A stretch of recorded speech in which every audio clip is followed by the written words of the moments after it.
नमस्कार, मैं आपका दोस्त वीएस राठौड़, आपका हमसफर। आप सभी को मेरा नमस्कार। और दोस्तों, मैं आज बड़े खास मुद्दे पे आपसे बात करने वाला हूं। एक ऐसे मुद्दे पर जिस प्रकार से पूरा विश्व, समूचा पूरा भारत आज लॉकडाउन के इस पीरियड में घर पे हैं।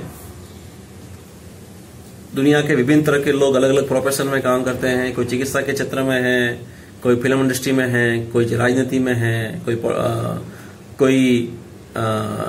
वकालत में है।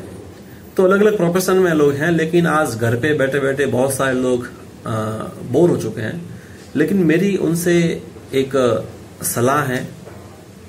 आप समझ सकते हैं कि दोस्तों, हम जिस प्रोफेशन में हैं, यदि उसकी निरंतर हम अभ्यास नहीं करेंगे, यदि हम उसका निरंतरता पूर्वक, चाहे वो एक अच्छा लेखक हो, यदि वो कविताएं नहीं लिख पा रहा है, एक कविता रेगुलर उसकी प्रैक्टिस में नहीं है, तो कहीं न कहीं उसकी जो क्वालिटी है उसमें भी कहीं न कहीं समस्या आ सकती है। तो कहने का मतलब ये है कि आप जिस प्रोफेशन में हैं उसकी प्रैक्टिस करते रहिए। आप अच्छे पेंटर हैं, आप अच्छे चित्रकार हैं, तो आप निरंतरता बनाए रहें। आप एक अच्छे गायक हैं तो घर पे प्रैक्टिस कर सकते हैं। आप अच्छे मोटिवेटर हैं तो आप एक अच्छे बुक्स पढ़ सकते हैं। तो कहने का मतलब, जिस प्रोफेशन में है उसका काम आप रेगुलर करें। Practice made perfect. आज जो स्वर सम्राज्ञी हैं लता मंगेशकर, इतनी उम्र होने के बाद भी आज भी वो रियाज करते हैं अच्छे गले के लिए, अच्छे गायन के लिए। तो उसी प्रकार से हमको किसी भी सेक्टर में हो, चाहे वो जॉब हो, नौकरी हो, बिजनेस हो, सेल्फ एम्प्लॉय हो, दुनिया के किसी भी आप प्रोफेशन में है, उसकी निरंतरता जरूरी है। मैं आपको एक छोटी सी स्टोरी के माध्यम से आपको समझाना चाहूंगा और बात करना चाहूंगा, और आपसे मैं पर्सनलाइज होना चाहूंगा, कोशिश करूंगा कि एक समय की बात है जब भगवान इंद्रदेव रूठ गए थे और उन्होंने घोषणा की किसानों के सामने कि 12 वर्षों तक धरती पे कोई बारिश नहीं होने वाली है। ये घोषणा सुनकर किसान बड़े नाराज हो गए, गुस्से में आ गए, कुंठित हो गए कि अकाल पड़ जाएगा, 12 वर्षों तक हम क्या करेंगे, हमारा जीवन यापन कैसा होगा। बड़े दुखित हो गए थे। लेकिन उन्होंने एक शर्त रखी थी कि केवल शिवजी भगवान यदि डमरू बजाएंगे तो बारिश हो जाएगी। और इस दरमियान क्या किया कि भगवान इंद्रदेव ने शिवजी को भी राजी कर लिया कि आप 12 वर्ष तक किसी भी प्रकार से कोई डमरू वगैरह नहीं बजाओगे। तो शिवजी भी उनकी बातों में आ गए और मान गए कि चलो मैं भी डमरू नहीं बजाऊंगा।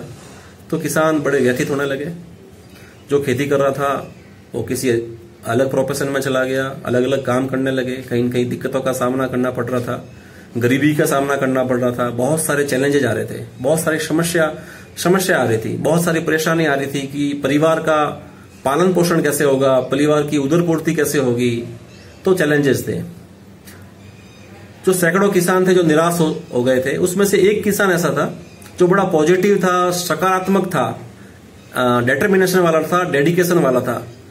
तो वो रेगुलर अपनी खेत की ओर जाता था हर साल, और अपने खेत को जोतता था, अपने खेत की खुदाई करता था, अपने खेत का ध्यान रखता था।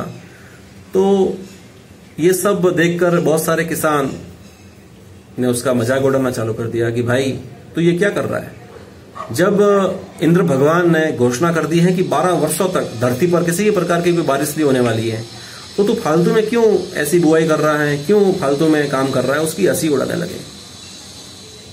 तो कि उस किसान ने दूसरे किसानों की ये बात सुन के उन्होंने जवाब दिया कि दोस्त, मुझे ही पता है 12 वर्षों तक बारिश नहीं होगी, लेकिन फिर भी मैं प्रयास कर रहा हूं कि जिस दिन बारिश होगी तो मेरी तैयारी पूर्ण है।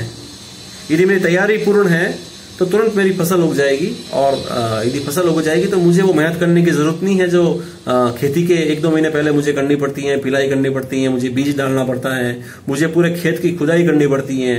ये मुझे करना नहीं पड़ेगा। बड़ा सकारात्मक था। लेकिन जो दूसरे किसान थे वो नहीं माने। तो उस सकारात्मक किसान की बात सुनकर पार्वती जी ने शिव भगवान को बोला कि ये किसान है, मैं उसकी बात से बड़ी प्रभावित हो गई हूं। तो उन्होंने बोला, क्या बोला? तो उन्होंने वो बोल रहा है कि रेगुलर काम करना चाहिए, कभी भी कुछ भी हो सकता है, यदि बारिश हो गई तो मेरा काम तो हो जाएगा। तो पार्वती जी ने शिव भगवान को बोला कि जिस प्रकार से किसान खेती नहीं कर रहे हैं 12 साल से, तो खेती कहीं भूल जाएंगे। तो उसी प्रकार से यदि आप 12 साल तक डमरू नहीं बजाएंगे तो ये डमरू बजाने की जो कला है या भूल तो नहीं जाएंगे। तो शिव भगवान ने तुरंत अपना डमरू हाथ में लिया और तुरंत डमरू बजाना चालू कर दिया। तो जब डमरू बजाया, इंद्र भगवान ने शर्त ये रखी थी कि यदि शिव जी भगवान ने यदि डमरू बजा दिया तो बारिश हो जाएगी। और 3 वर्ष अकाल रहा और चौथे वर्ष जब ये आवाज सुनी उस किसान की, पार्वती जी के माध्यम से उन्होंने डमरू बजाया तो धरती पे बारिश हो गई। और उस किसान की जो तैयारी थी वो बिल्कुल जबरदस्त थी, तो उसकी फसलें शानदार लहराने लगी और किसान बड़ा खुश हुआ। ये चीज देख के दूसरे किसान बड़े मायूस हो गए कि हमने तो सोचा था कि 12 वर्ष तक इस धरती पे किसी प्रकार का कोई बारिश नहीं होने वाली है। लेकिन उस किसान ने रेगुलर उस काम को करता रहा। तो कहने का मतलब ये है कि आप रेगुलर, ये लॉकडाउन पीरियड 50 दिन है, 2 महीने भी रह सकता है, 3 महीने भी रह सकता है, इसका कोई अता पता नहीं है। इस कोरोना जैसी महामारी में हमारी मेंटलिटी सेट करके हमको काम करना पड़ेगा, हमको लड़ना पड़ेगा, तभी हम काम कर पाएंगे। अन्यथा हम काम नहीं कर पाएंगे। ये कोरोना कब तक चलेगा हमको मालूम नहीं है। लॉकडाउन 4 सप्ताह रह सकता है, 2 महीने रह सकता है, दिवाली तक रह सकता है। आने वाला समय आर्थिक महामारी का है, बहुत बड़ी समस्या आने वाली है, बहुत से चैलेंजेस जीवन में आएंगे। तो हमको हमारे काम की निरंतरता को कायम रखना है, सेल्फ एम्प्लॉय की ओर मूवमेंट करना है हमको, क्योंकि देश भर में ये पॉसिबल भी नहीं है कि सबको नौकरी दी जाए, चाहे वो यूपीए की सरकार हो, चाहे वो एनडीए की सरकार हो, किसी के लिए पॉसिबल नहीं है। क्योंकि सबसे बड़ा कारण है वो है टेक्नोलॉजी। आज एक जेसीबी ने लगभग 250 लोगों को बेरोजगार कर दिया है। आज एक कंप्यूटर ने सैकड़ों लोगों को बेरोजगार कर दिया है। आज एक मोबाइल जो एंड्रॉयड फोन है उसने भी सैकड़ों लोगों को बेरोजगार कर दिया है।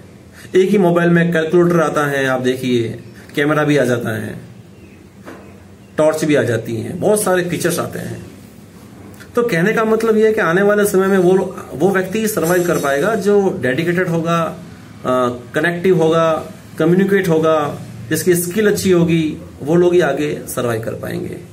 Thank you so much.